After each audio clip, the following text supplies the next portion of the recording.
What's up, cyberspace cadets? Cyrate Prostate. That's right. It's Thursday. I'm with my man, the Butter Baron, Big Fat Brian. Say hey, bro. What up, fam?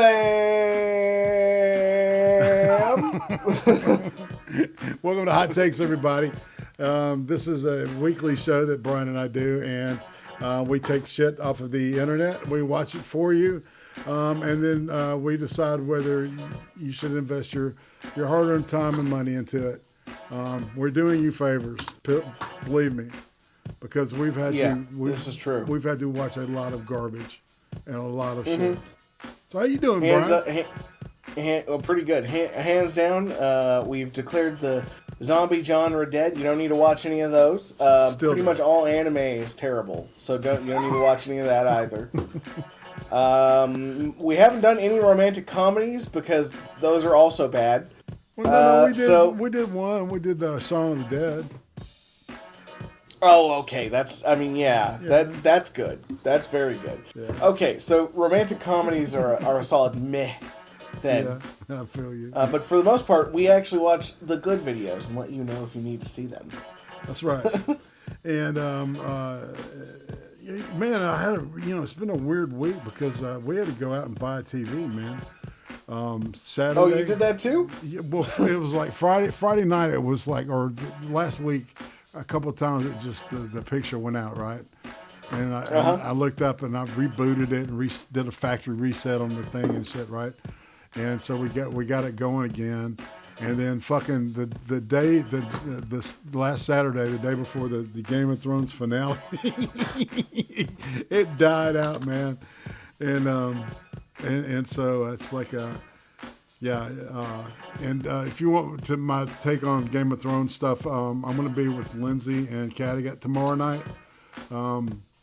So hit me up on the Cream stream and I'll have more details on when and where to go to that. But yeah, I've got an opinion about that stuff too. So,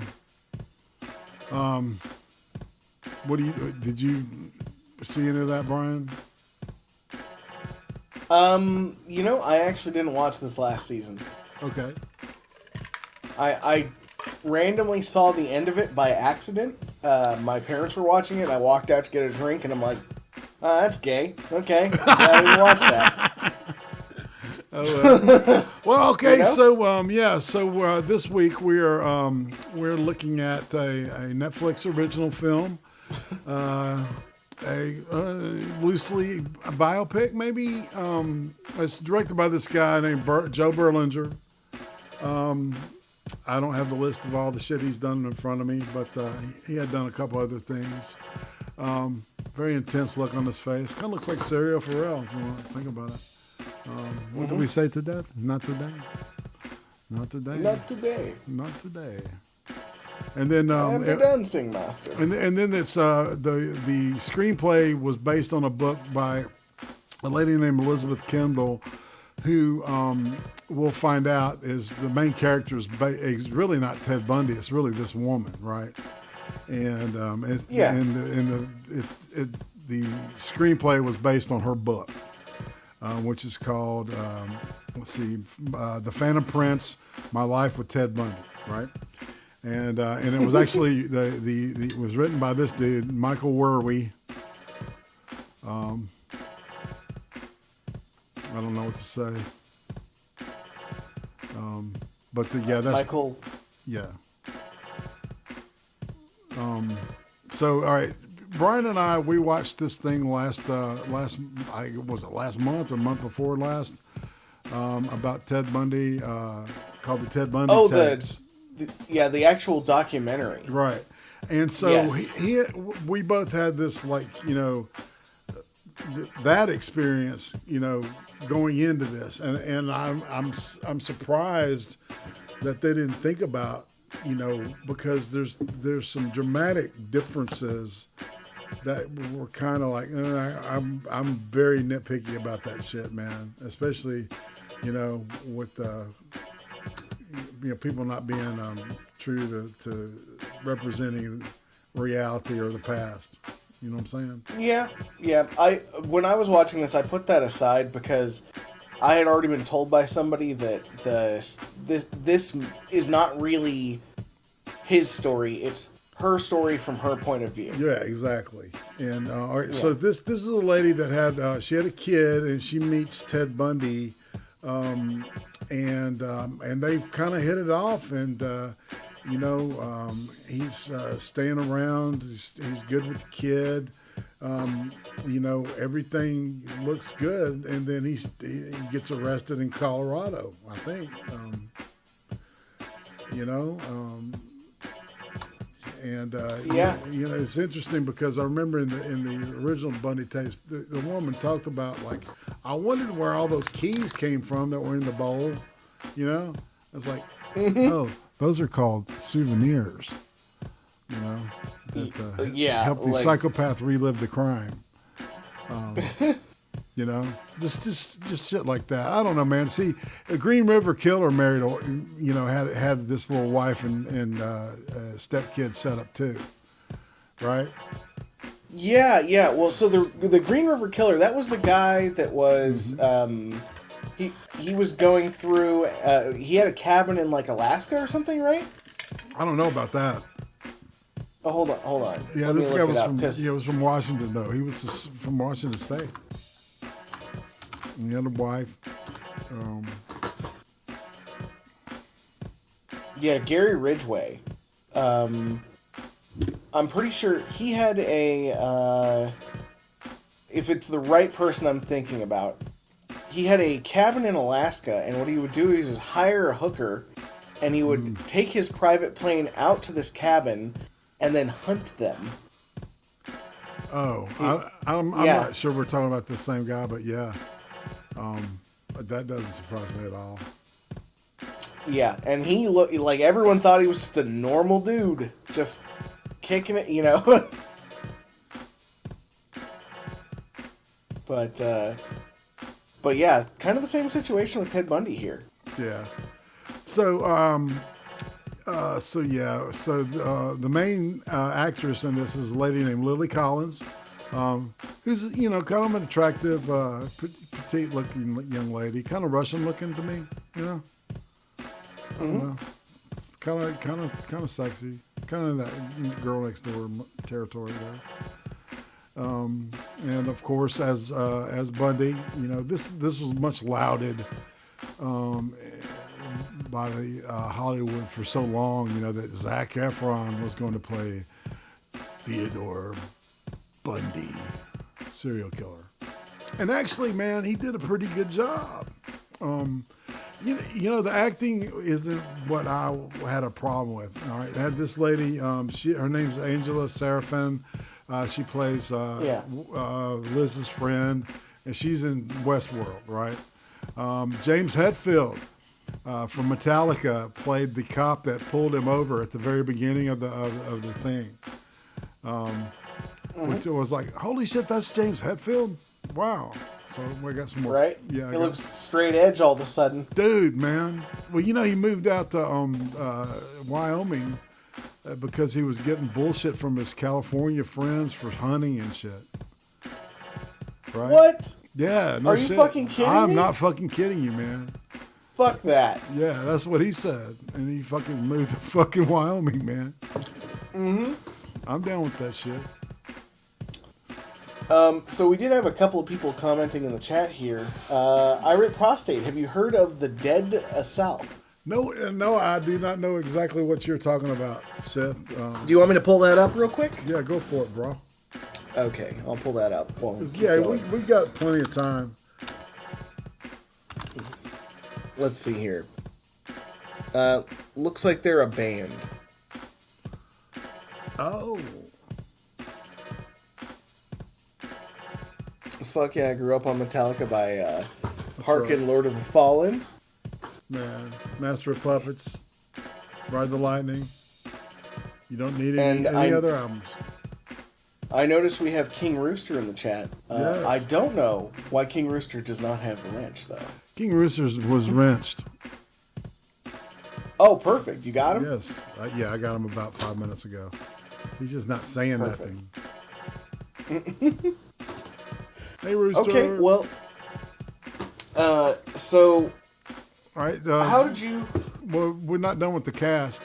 Okay, go ahead. Yeah. Also, this guy Jeffrey Donovan, who was on a TV series called Burn Notice, and also on God, what's the name? Shut Eye. Yeah, about the gypsies and shit. He's a good actor, man. I like this guy. Burn Notice is fucking awful. I'm sorry. Burn Notice is fantastic. We No. We must agree to disagree on that one. Burn Notice is a 0 out of 10. It's fun. You know, it was a good fun series, man. No, You know? garbage. It had Bruce Campbell in it, for fuck's sake. Man. Yeah, Bruce Campbell was the only good thing in it. Well, he was. Donovan wasn't bad either. All right. This is Burn Notice. I am an ultimate spy. All right, and then this guy, Dylan Baker, you'll recognize this guy because he's a big-time character actor. He was, last thing I really remember him in was the Americans, where he played the Soviet spy that had contracted this disease because he was trying to get infectious diseases, out and shit.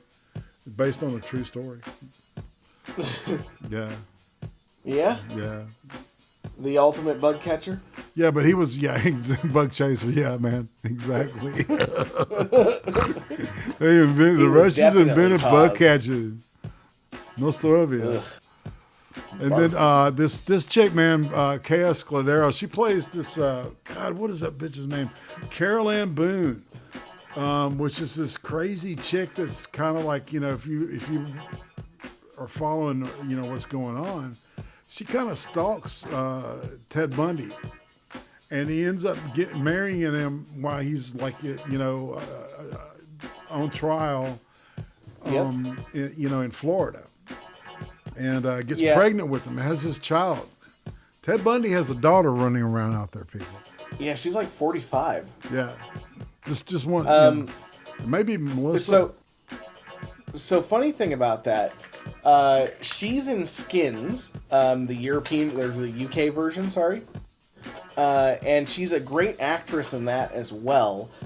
But she looks almost identical to the woman in the Ted Bundy documentary, which is, the actual woman that this happened to. Dude, she looks almost identical to her in this thing.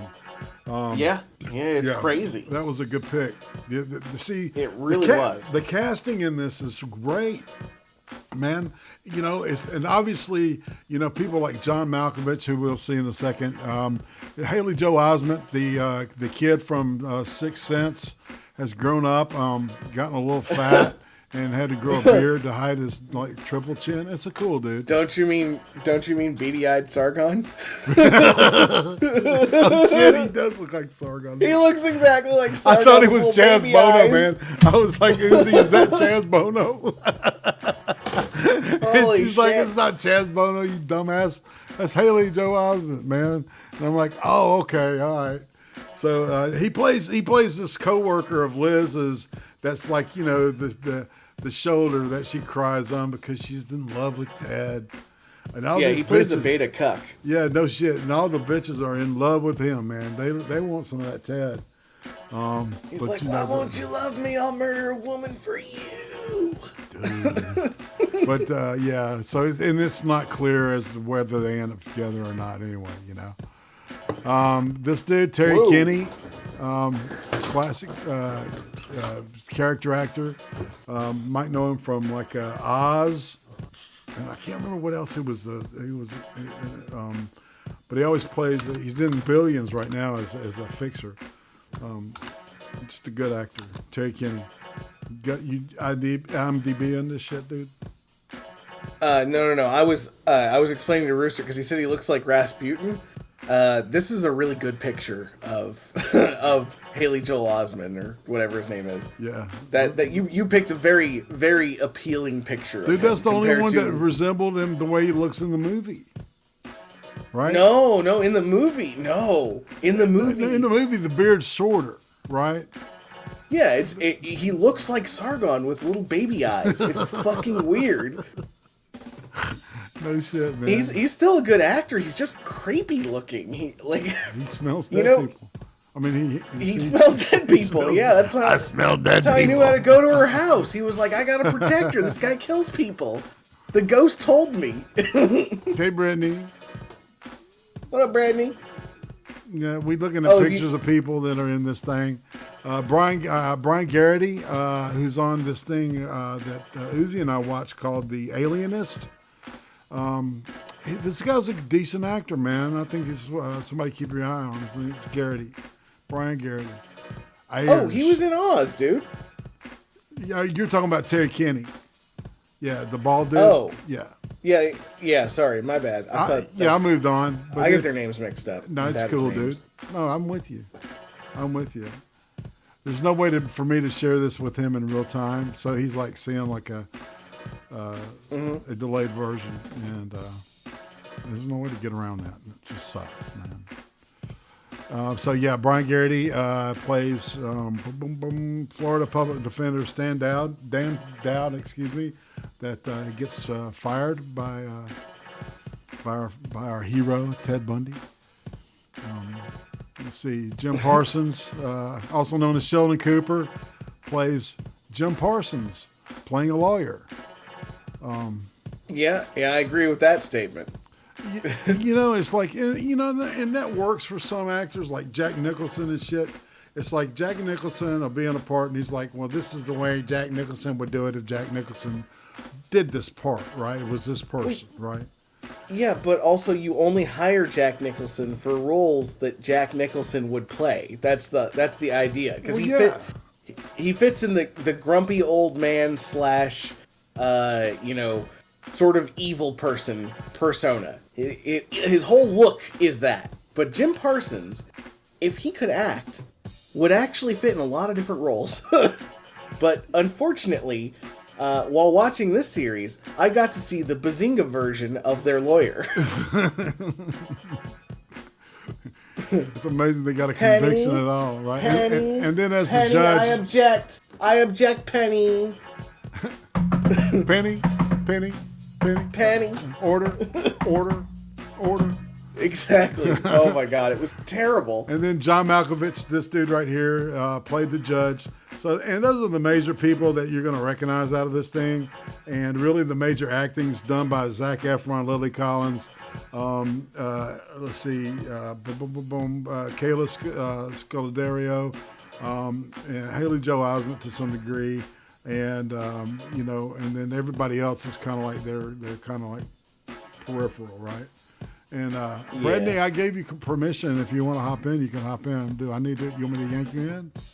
And you're yanked. You know who I really wish John Malkovich would play? Who? I really wish they'd remake Hunchback of Notre Dame live action. Oh. And he played Frollo. Yes. Dude, look at his face. He's totally a Frollo. Come on now. He totally is. It's just my opinion, maybe. I don't know. And now we're going to just roll with the slideshow. Some of these are promo ideas that I had that we didn't use, so I'm going to start putting them in the slideshow. Hoi. Yeah, just kind of a way. That way, it's like a little secret little Easter egg for all the real big fans of this show. So you'll be knowing what to look for. Oh, Brittany, I heard from a certain Billiam Stinkminer that you wanted to review The Notebook. Yeah, and then I said it sucks, and that's my review. Oh, cool. Loud. Just, but tell us how you really Can feel. I mention one thing? All right, yeah. The dude that directed this also helped direct the Ted Bundy tapes. So this is connected with the documentary. Oh, dude. Well, you could tell. I mean, clearly there was pretty good continuity in story there. Mm-hmm. Yeah. It made Bundy. It didn't give Bundy that extra fucking dimension of like, this motherfucker bashed bitches' heads in, cut their heads off. I mean, it's from her point of view, and bit their nipples off and shit. I mean, he did horrible stuff to their corpses. Yeah, he fucked corpses, man. He fucked dead bodies. But this is from Liz's point of view, and a lot of women at this time believed he was innocent. Yep. It's accurate for its time. No. Yeah. Well, see, that's an easy thing to get sucked into, though. I think if you want to, and I think there's an argument to be said for that. It's valid to do this kind of this kind of ideal. It's not idealized. What they do is they're just taking out the shitty parts, right? And showing they, you. They did put them in. Yeah, You just heard them. Yeah, but they're showing you what everybody else saw, right? Mm-hmm. I guess, like I said, this is from the point of view of the woman that he dated. Right. Yeah. Is this like her mea culpa? Yeah, well, okay. Is this supposed to fucking, is she supposed to get some kind of catharsis out of this, because of writing this book or some shit? It's just like, I don't understand the payoff. She's a big person in his life. She's another viewpoint in the way that a lot of women, that's how a lot of women die because of how Ted Bundy lured women. It's because he was attractive, he was charming. Mm-hmm. A lot of women idolized him and romanticized him, even during this trial. And you do see that, and you see why. Because the thing is, in the movie, it leaves a part in the book, because she was abused. She was emotionally and mentally abused. And he did try to kill her once. But she didn't know. She didn't put two and two together, because she thought that he loved her and that he cared about her. Mm. And you do get to see the manipulation in the movie at the end, where he writes hacksaw, and then she's like, "Oh my God, like, you made me believe for fucking years on end that you didn't do it, but in reality you did do it. And I made the right decision." And she made the right decision to tell the cops. Well, did she? I mean, did she make the right decision? Because she's then ruins her life for like 10 years after that. Yeah. She's horribly depressed, thinks that she's, feels guilt for 10 years, mm-hmm. and follows everything around, puts her life on hold. This guy who actually cares about her, she fucking shuns. And, that she ruined her life. She on her own ruined her life. Yeah, but without her making that call, no. Yeah. Yeah, but did we even know that really fucking happened, man? That's my question. Yeah, it did happen. It did. You're positive. It is. Yeah, we watched that in the Ted Bundy Files documentary. That she called him? She called in, yes. Yes. That is factual. Okay. I don't recall that. And that's in there. And not only she didn't just call for the car and the description. She also called because she saw some weapons. She saw some other girls' panties, and she saw hair, I think, as well. She saw a lot more evidence than what is perceived in the movie. Yeah. Also, I think that some people get confused as to how someone could get fooled by this. I mean, you've got a guy who's literally in every state where all these women are getting killed, right? Mm-hmm. And all evidence points to him. Right. And on top of it, you don't know where he was during these times. Right. It's kind of Occam's razor kind of thing, don't you think? Yeah. It's pretty obvious that it's him the whole time, but how could somebody believe that? Well, the reason that somebody would believe that is because these people can look you in the face and tell you a lie without even flinching. Right. Yes. They can do that, and you think that you're able to detect what, internally, subliminally, whether or not this person is lying to you, and you can't. There's no way to tell. You have to. The only way to know is to take yourself out of the situation and look at the actual evidence. Mm-hmm. And this is why I always say actions speak louder than words, because it is the actions. If you look at the actions of the man versus what he tells her, then you know undoubtedly that he is the one murdering people. Right.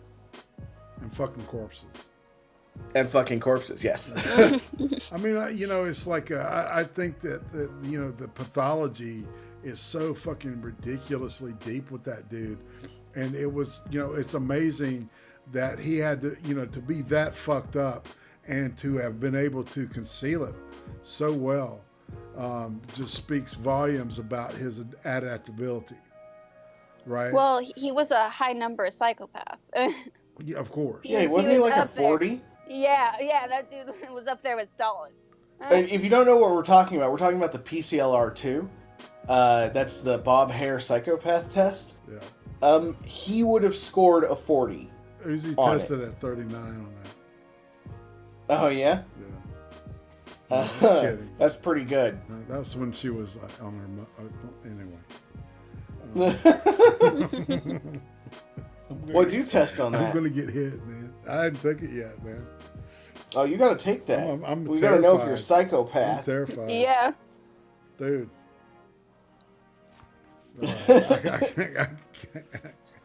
I can't say anything. Uh-oh. He scored a 40. He's got bodies in the backyard. He's hiding them. I don't know, man. I think that, it's like I can see my life going in a really weird direction at one point if certain couple of things didn't happen. You know what I'm saying? Oh, no, he's confessing. The Schrodinger's cat. All this time, Irate's been a serial killer, and we never knew. Yeah. Yeah. He's Ted Bundy. I can murder some Captain Crunch. Ooh, yeah. I could murder whole Captain Crunch there. One whole one. Like the big bag, the off-brand shit, the multi-meal shit. Yeah. I could murder like 3 bags of that. That's right. Yeah, I really like the fact that James Hetfield, he was really good in it. He was really believable. I was like, damn, dude. Oh, and the Bazinga guy. Yeah. I think the two main reasons they hired him is because he looked exactly like the lawyer. I saw a picture of the lawyer and I was like, oh, he looked like Sheldon. Oops. Yeah. Right. And his name was Parsons, right? Yeah. Yeah. Like Alan Parsons. But not. Yeah, I believe so, yeah. Maybe there was some relation there. Yeah. Maybe. But yeah, so I don't know. I thought that I thought that for the most part, like, the acting was really good, obviously. All of the actors did a terrific job. 10 out of 10. Yes. Even fucking Bazinga Parsons. Yeah. But other than that, I felt like the story was just meh. It didn't have a lot of really great extra information. Like, you would think that somebody who lived with him would give you some really great insight into the person. Nothing. Zero. Nada. Yeah, there wasn't very much. It was very on superficial. The inside. Their relationship seemed superficial to me. And of course, okay, we'll go into the it was from his point because he was just going to use her as a beard so he could fucking kill more women, right? And she obviously. would be not only, but there was something emotional there because I think that he had this Madonna whore thing going on. And that's probably she, clicked all the right tumblers, that where he didn't want to kill her. But then again, he tried it at some point, He did try at some point. Yeah. I mean, that's so it's hard to dispute there. Well, and I think that maybe this whole movie that's the biggest problem. It's more like an ID. Movie, you know what I'm saying? It just came off as it looks like it's era appropriate and everything and all that stuff. I don't know, man. The writing just seemed really, really, really, really weak. Well, I think that the writing was as much as you could get from the lady, because it's based off a book, right? Right. Yes. Yeah. So I mean, if there was no insight in the book, there's no insight in the writing. They can't just magically make something appear. Otherwise, it's fraudulent. And this is pretty close to the reality of the book. Mm-hmm. Yes. I didn't read it. So I don't know. There just wasn't a good enough story to do it. I think is the problem. Right. I think that it was. And the fact that they focused. Go ahead. I'm sorry. Go ahead. It could have been a Lifetime special. Yeah, exactly. Or ID, right? Independent. Investigation Discovery. Because I don't know, man. It just seemed like okay, we're just going to focus on the court cases, right? I've got this, which already happened, right? And I've got this complaint about the Grosnell movie too. Did the same thing, focused instead of on the fucking horrible shit that these motherfuckers did. It's like I think it would be a really cool thing to all right, introduce like this version of Bundy, the suave, guy, and then cut to him, bashing somebody's head in, right? Right. You see what I'm saying? That kind of that jarring kind of experience, man. And staving in a woman's head, and then another clip where it hops over to him huffing really hard over a dead body. Man, it's like that kind of shit writes itself, and I don't understand what why there was not like even just one incident like that. I mean, just that one where like she woke up and he was looking at her. That ain't it, man. I mean, yeah, wasn't that supposed to be their representation of the time that he tried to kill her? Exactly. I think that there was some kind of major denial on her part. Definitely. Yeah. Well, no, I think even when she wrote the book, I think this book was kind of an apology to everybody that like I'm sorry I didn't get this. I didn't get it. Yeah. It's like was it because she's stupid or is it because she was lonely? It's like she was manipulated and abused by him. Manipulated and abused. Yeah. Yeah. And look, I'm not going to victim blame. Let me ask blame. you, could you see yourself falling in love with a guy like that? I don't know. Yeah. I would like to say no, I wouldn't, but she fell in love with him before he started doing all of that. No, he was doing it when they met. Yeah, he was. Yeah. He had killed like 5 chicks at the time they met, if I'm not mistaken. Oh, well, I didn't know that, but yeah. She didn't. And the thing is, you have to think of it at the time period. Like, serial killers were still like this unknown thing. Mm-hmm. That's true. There wasn't a lot of facts or studies on serial killers and how they think and how they act and what to look for. Right. Yeah. I mean, Bob Hare wouldn't even invent the psychopath test for another, 10 years. Yeah, so... and Ted Bundy was one of the biggest studies for that. That's true, actually. Mm-hmm. So... You did do some research, didn't you? Yeah, I did, yeah. Because I actually really like the book, because the thing is, I enjoy not seeing the horrible stuff, because I've already seen all that. I've already seen a lot of documentaries on him. I've already seen I don't need to see him raping a dead body. I liked seeing the point of view of the women who thought he was innocent and believed he was innocent because he was how good of a manipulator he was. So do you think they were basing that just on visual appearance, or was there a mannerism and a charm that he had Both. in addition to that, right?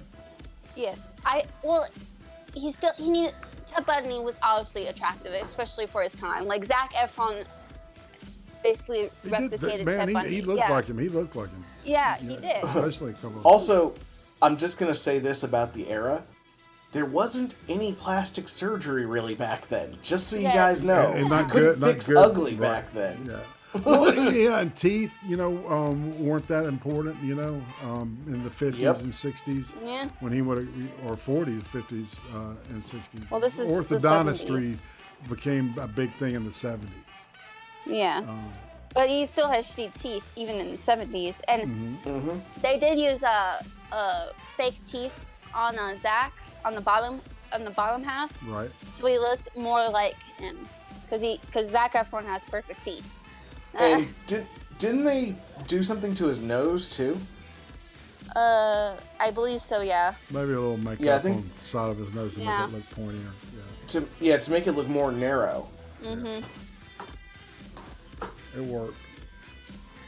But in order to get a lot of those women attracted to him, he had to be attractive.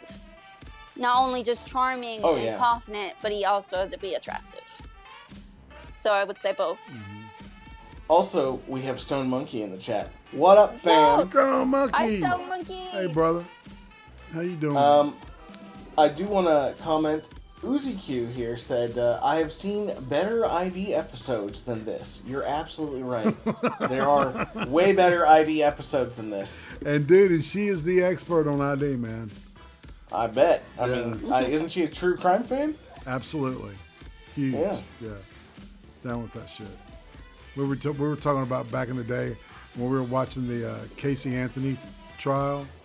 Gathering in front of the computer and shit, and Jodi Arias and all that, I know y'all were probably a lot younger. I watched that. Yeah. I was like 14 when that stuff was going on. It was crazy, man. Yeah. I would. Go ahead. I was like in middle school when that happened. I don't think you were 14. Okay, so maybe I was like 18. That's still long enough ago that it doesn't matter. That is true. Yeah, my man wasn't shooting. It was still when I had all my hair. That's right. So did you have straight hair or straight red hair? Oh, I had curly hair. Look, you're not going to believe this. I'm Jewish and black. So my hair had those deep, deep curls. Yeah. Yeah. Like a ready-made Jerry curl. Yeah, he was looking like Carrot Top. Just add grease. That's right. Curlier. Yeah. Just add grease, man. My mom used to call it a Jew-fro. I wouldn't use such a disparagement. Just saying. I can say it because I'm Jewish. Haha, privilege. You got the JQ is JP. That's the answer. The answer to the JQ is Jewish JP. privilege? Exactly. Oh, God. Next thing I know, I'm going to hear that on like an edgy Sphinx live stream or some shit. Oh, no. I don't even know if the guy does live stream, so. I don't know who that is. Somebody from a long, long time ago, back in the era of 2018 when IBS began. IBS. Good old IBS. Well, shit. It's a good old garbage. So, all right. Here's my take on this thing is if you like court drama, and you're not like you really don't want to get into the depravity, of how I think to experience the double gut punch of exactly what the fuck he did to people compared with how he behaved when he wasn't doing that shit, and you can imagine the fucking headspace this dude, it's just like, wow, I can't imagine being that fucked up. It's like I'm fucked up. I think we're all a little fucked up to some degree, but dude. Yeah. No. Yeah, but no. So here's the thing. He wouldn't he wouldn't ever think about that. He would never think he was fucked up. Yeah. Of course not. Not once. Well, you remember how he had to tell the guy with the tape? Well, if the guy did this, you know, I don't know I don't know who did this, but he probably blah blah blah. You know, one of those things. You know. Yeah. I didn't do it, but if I did, he thought he did nothing wrong. Well, he thought it should be normal. He didn't think that, but he told people he thought that. Yeah, exactly. Well, and the deal is that you know, it's believed that he was actually raised by his mother, thinking that his father was another person, when in reality it was his grandfather. That he was a victim of incest. His mother was messed boy. up. Yeah. So. And his mom like abused him as a child as well. Well, not the mom, the grandfather, the guy who ended up being the grandfather, right? Or the father, whatever you want to call him. He abused him, and at the age of 9 or 10, I can't remember which one it was, but there was a girl from the neighborhood that went missing that they never found her.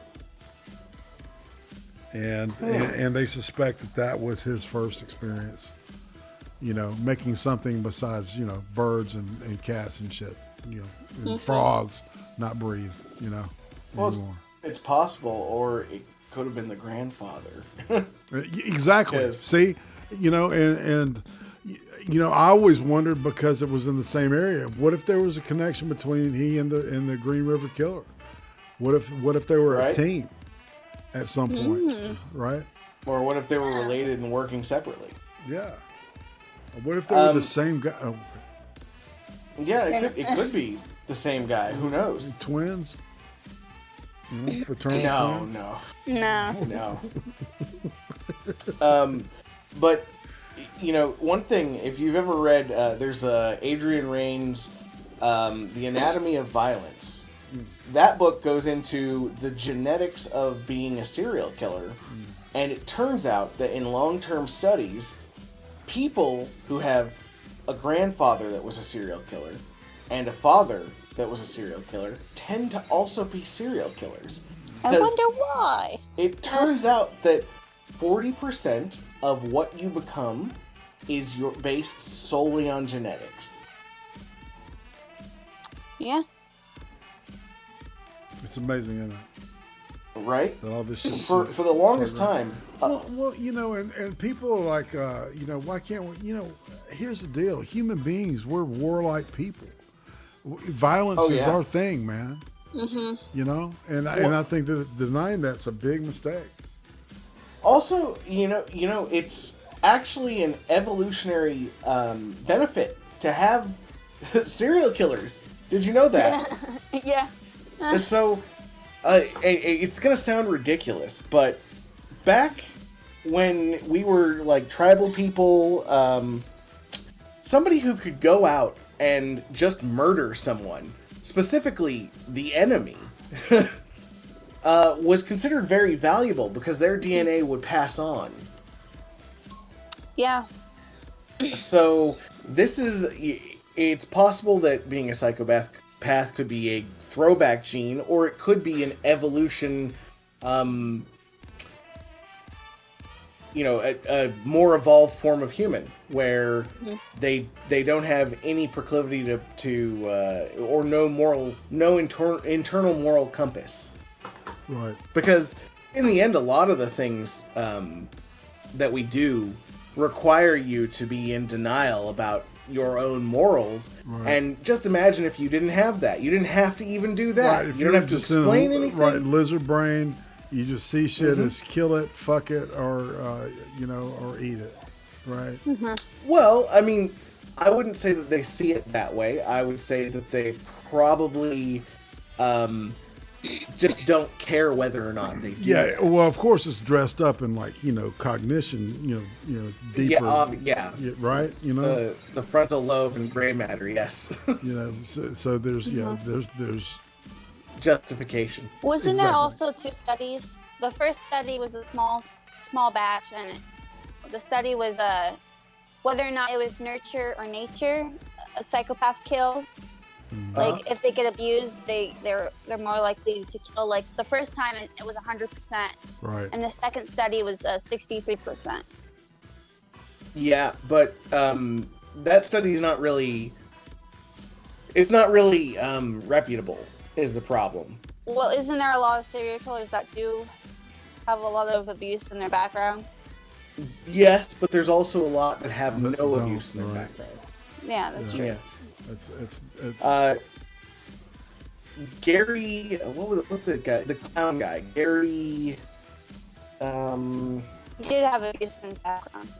Yeah, he did have abuse in his background. Do you remember his name, Irate? Gary. Busey? Not Gary Busey. No, he had abuse, but that was for a road accident. Are you talking about John Wayne Gacy? John Wayne Gacy? Yes. Yes. No, wait. Is that the one that dressed up as a clown? Yeah. Absolutely. Yes. Okay. Yeah, John Wayne Gacy then was the one. He was abused by his mother, and you know he used it as a way to justify everything he did. But in the end, when he had like fans and stuff, he would send them letters with pornographic murder on the front, you know, scrolled on it by him, hand drawings of John Wayne Gacy. And the whole time when he was murdering people, he pretended to be this friendly, super nice person that he'd get him alone from the pack. And it would just be like, oh, okay, I'm going to kill you now. Yeah. So, yeah, there's a lot of things that suggest it doesn't matter, that it's just genetics. Right. And on the flip side of that, it turns out that psychopaths make the best CEOs. Right. Well, and cops too. You know? No, they do not make the best cops at all. No, it's not cops. It's politicians. Yes. Politicians and CEOs. Yeah. Politicians, CEOs, and lawyers. That's predominantly so. You get the average rate of psychopathy in America is 4%. And that's actually split into dumb psychopath and smart psychopath, right? Right. And dumb psychopath is the kind of guy you see who went and murdered like 10 people at once, and he got caught by the cops because he had blood all over him and he was driving down the street with bodies in his car, right? Oh, yeah. And Disorganized. that's disorganized and very, very, very, very impulsive. You probably met people like this. Oh God, yeah. They're the type of person who you might think has ADHD, but they don't actually have it. Yeah. And then on the flip side of that, there's the smart psychopath, and that's the one that, with reliable probability, can guess whether or not they're going to get caught for something. And the only time they slip up is when the cops, hit too close to home and they slightly freak out, so they escalate what they're doing. If they didn't escalate, they'd never get caught. Yeah, and they can't help themselves. That's true, because they're impulsive. Right. And there's an addictive quality to it, and they can't control what's going on in their life on top of that. So it's like, the day dictates what happens, right? Yeah, and not every day is a fantastic day. But this also enables, specifically Ted Bundy here, to escape from prison twice. Because every day he's willing to take all those excess risks. Who jumps out of a second-story building and thinks they're going to run away? And this is something they did not, I think they should have capitalized on too, is the fucking moronic, people that were put in positions of being sheriffs and shit at that point in time. Because I remember that one sheriff, and I think it was in Washington, where he was basically, smiling, saying, I don't have any idea what the fuck's going on. Just something to that effect. And I'm like, holy shit, man. And this dude's admitting this shit, on TV. Whoa, And then the guy that was guarding the door, you know, it was not my job, you know, that the guy that let him go. Yeah. You know? Yep. So there was morons, you know, that assisted him without, you know, knowing it. Well, and so that's the other part that allows a psychopath to do things like that and escape in these weird situations where, yeah, obviously, if you were to think about it objectively, this guy's sleeping on the job. For some reason, they let you be your own fucking lawyer, and they gave you privacy for some fucking reason. Right. You know, obviously, he's going to be a risk taker and just jump out the second story window and walk away. Whereas most people would sit there going, you know, oh no, the cops will see me, the cops will catch me, type of thing. They have this this waning, overbearing idea of who holds the power in the situation, whereas somebody who's a psychopath would not. Or they believe that they hold the power. Or they believe that they hold all of the power, which is very common. Well, usually, you know, that's the problem with, you know, this type of killer, especially this disorganized. You know, sometimes, you know, you never outthink your opponent, right? And if your opponent's the police, you have to assume that they're smarter than you, even though they may not be, right?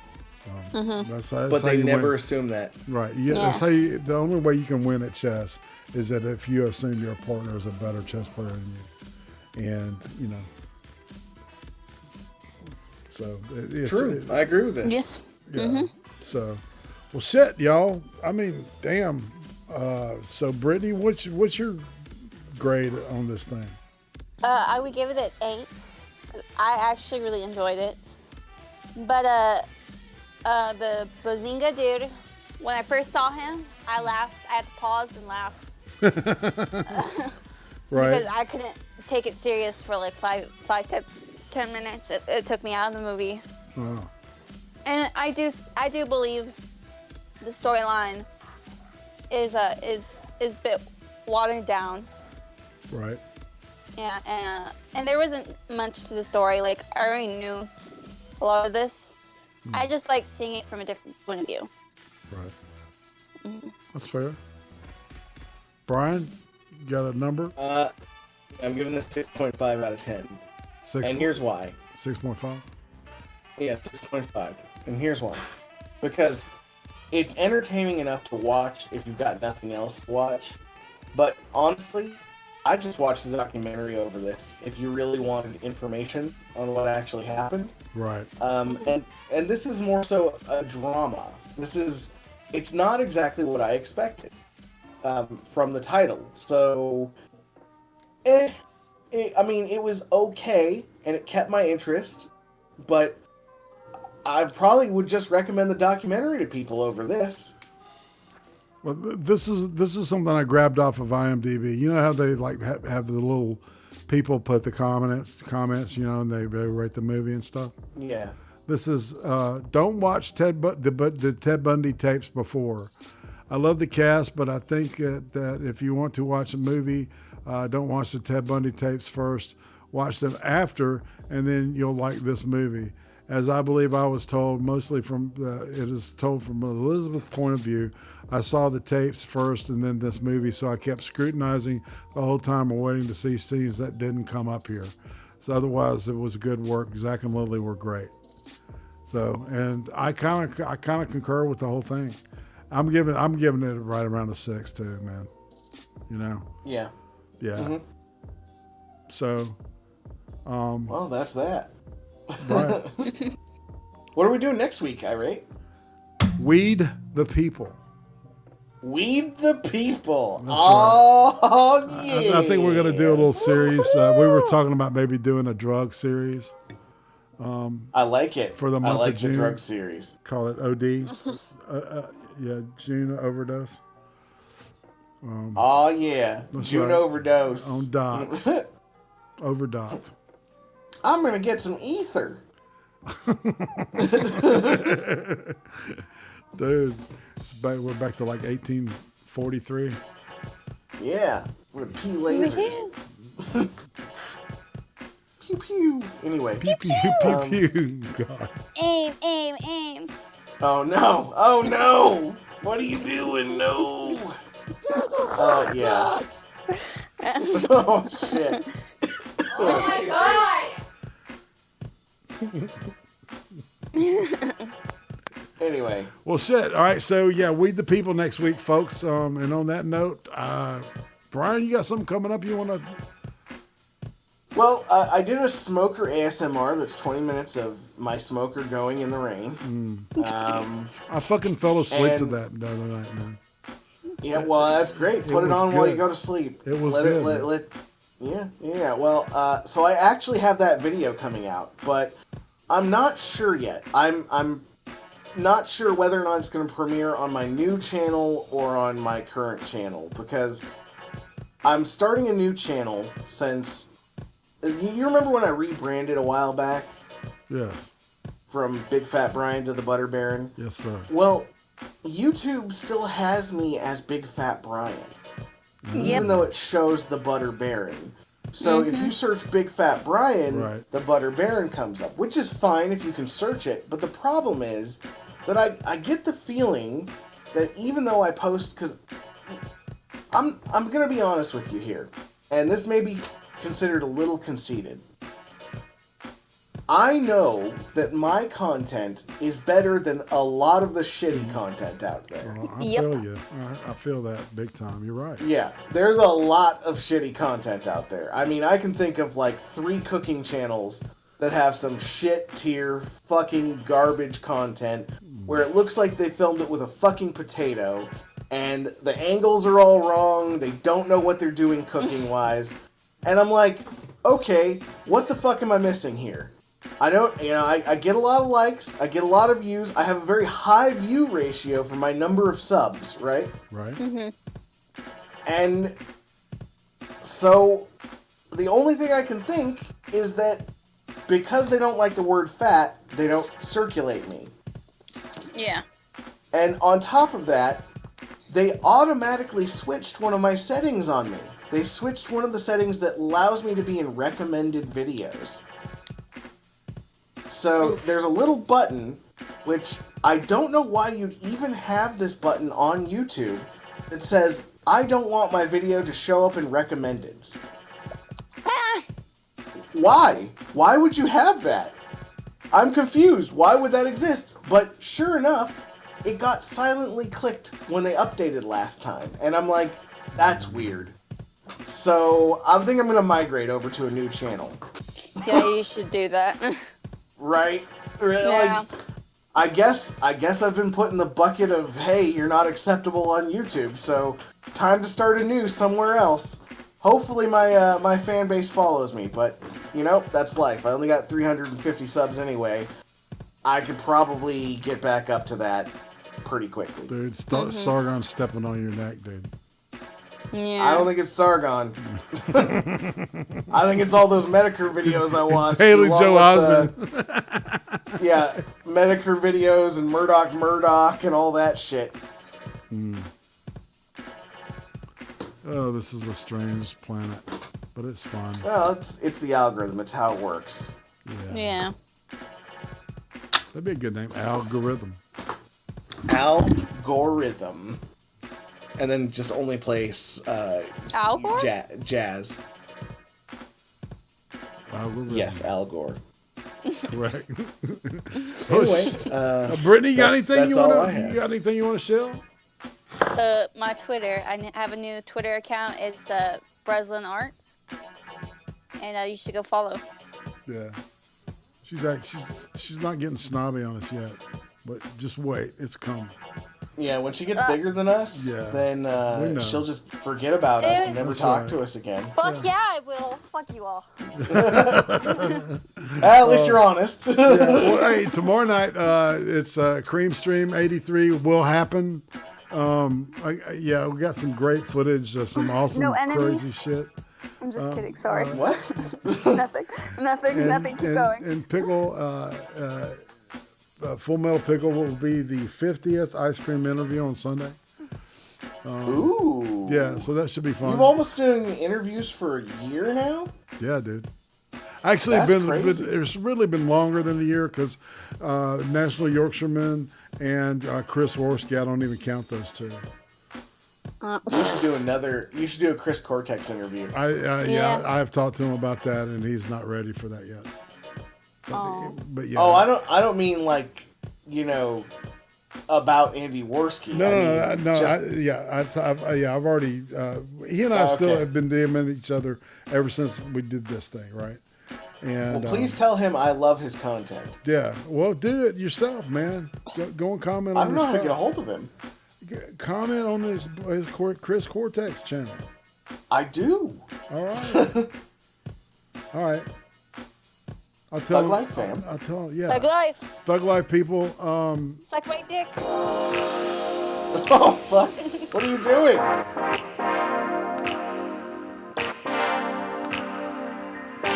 Every week on Friday, 10 p.m. Eastern, the Cream Stream, the weekly world news for YouTube. Sundays, 5 p.m. Eastern, the Ice Cream Interviews, fascinating people, fascinating people. Thursdays, 8 p.m. Eastern, Hot Takes with the Butter Baron, watching horrible shit so you don't have to. Subscribe to Irate Prostate now.